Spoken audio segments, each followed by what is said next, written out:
বাংলাদেশে আমরা দেখছি যে আমরা একটু উচ্চ রক্তচাপের জন্য যে ধরনের রিস্ক ফ্যাক্টরগুলো আছে সেগুলো আমাদের দেশে আসলে বেড়েই যাচ্ছে বাড়বে এবং সেই কারণে রক্তচাপের প্রিভ্যালেন্সও বাড়ছে এবং তার ফলে যে মৃত্যুগুলো হচ্ছে অকাল মৃত্যুগুলো হচ্ছে সেটাও বাড়ছে।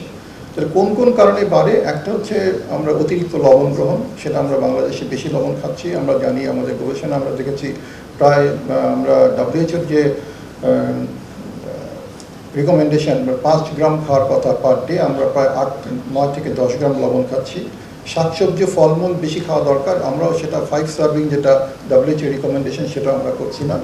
নিয়মিত ব্যায়াম এবং সক্রিয় থাকার কথা বলা হয়েছে, এটা যদি অভাব হয় তাহলে ব্লাড প্রেশার বাড়ে, ওজন যদি বেড়ে যায় তাহলে ব্লাড প্রেশার বেড়ে যায়। এবং বলা হয়েছে ব্লাড প্রেশার যদি উচ্চ রক্তচাপ যদি প্রতিরোধ করতে হয় তাহলে নিয়মিত রক্তচাপ মাপতে হবে। এবং এটা আমরা দেখেছি আমাদের মধ্যে নিয়মিত রক্তচাপ পরিমাপ করার প্রবণতাটা খুব কম। অর্ধেকের মতো লোক আসলে জানেই না যে তার উচ্চ রক্তচাপ আছে। এবং সেই সাথে তামাক এই উচ্চ রক্তচাপের কারণে যে ক্ষতিগুলো হয় সেটা আরও বহুলাংশে বাড়িয়ে দেয় যদি আমরা তামাক গ্রহণ করে থাকি। সুতরাং এই কয়েকটা জিনিস যদি আমরা আসলে কমিয়ে আনতে পারি তাহলে উচ্চ রক্তচাপের বৃদ্ধির যে হারটা আছে সেটা আসলে কমিয়ে আনতে পারব।